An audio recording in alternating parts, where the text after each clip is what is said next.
नमस्ते दोस्तों, आज मैं आपको भीम की कहानी सुनाने वाला हूँ। ये भीम महाभारत का भीम नहीं है। ये कथा महाभारत के युद्ध की पहले की है। ये भीम कुंभकर्ण और कर्कटी नामक राक्षसी का पुत्र था। कर्कटी और भीम कई सालों से असहाय और दुखी होकर साह्य नामक पर्वत पर रहते थे। एक दिन भीम ने अपनी माता से कहा, मेरे पिता कौन है और वो कहाँ रहते हैं। भीम के बार बार पूछने पर कर्कटी ने कहा कि तुम्हारे पिता का नाम कुंभकर्ण था। वे रावण के छोटे भाई होकर लंका में रहते थे, पर विष्णु के अवतार प्रभु श्री राम ने रावण सहित समस्त राक्षसों का वध कर डाला।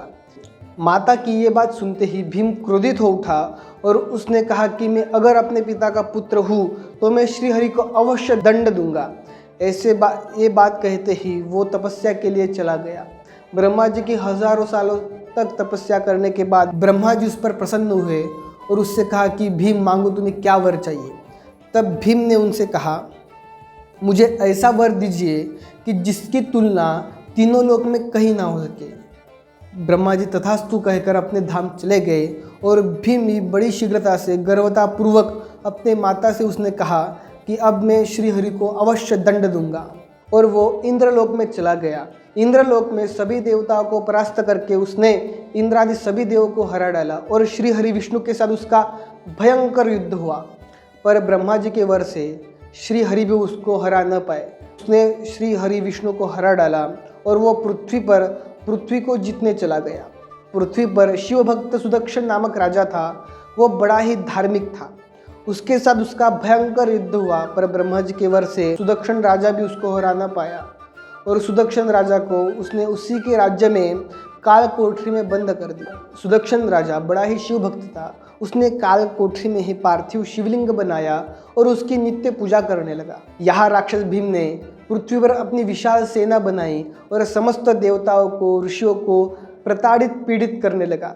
इससे सभी देवतागण, ऋषिगण भयभीत हो उठे और शिव की आराधना करने के लिए चले गए। कई सालों तक आराधना करने के बाद देवादिदेव महादेव प्रसन्न हो उठे और उनसे कहा कि मांगो, तुम्हें क्या चाहिए।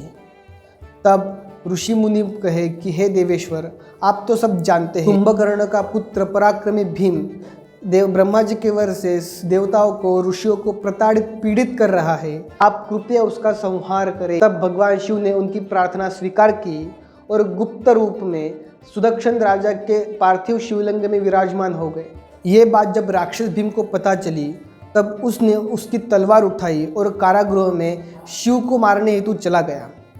जैसे उसने तलवार शिवलिंग पर चलाई, उसी क्षण दिव्य ज्योति प्रकाशित हुई और वहाँ शिव शंकर प्रकट हो गए। उसके तलवार के 2 टुकड़े कर दिए। उसके बाद पराक्रमी भीम और शिव शंकर में भयंकर युद्ध हुआ, जिससे सारा जगत भयभीत हो उठा। तब नारद जी शिव शंकर के पास गए और उनसे कहा कि तिनके को मारने के लिए कुल्हाड़ी की क्या आवश्यकता, आप शीघ्र ही उसका वध कर दीजिए। ऐसी प्रार्थना सुनकर भगवान ने हुंकार मात्र भीम और उसकी सारी सेना को भस्म कर डाला। फिर शिव शंकर के कृपा से इंद्रादि समस्त ऋषियों को शांति मिली और सुदक्षण राजा को उसको राज्य मिला। सुदक्षण राजा शिव जी के पास गया और बोला कि भीम के पराक्रम से ये भूमि दूषित हो गई है। आप यहाँ होकर सभी देवताओं का और ऋषियों का और मेरे प्रजाओं का कल्याण कीजिए। तब देवता ने उनसे प्रार्थना की और कहा कि आप भीमाशंकर नाम से विख्यात होंगे और सदा पूजनीय होगी। इसके दर्शन करने वाले सभी भक्त दुख और दारिद्र्य से मुक्त होंगे। इस प्रकार सभी देवताओं ने प्रार्थना करने के बाद भगवान शिव शंकर प्रसन्नतापूर्वक वही विराजमान हो गए। तो ये कहानी आपको कैसी लगी है कमेंट में बताइए।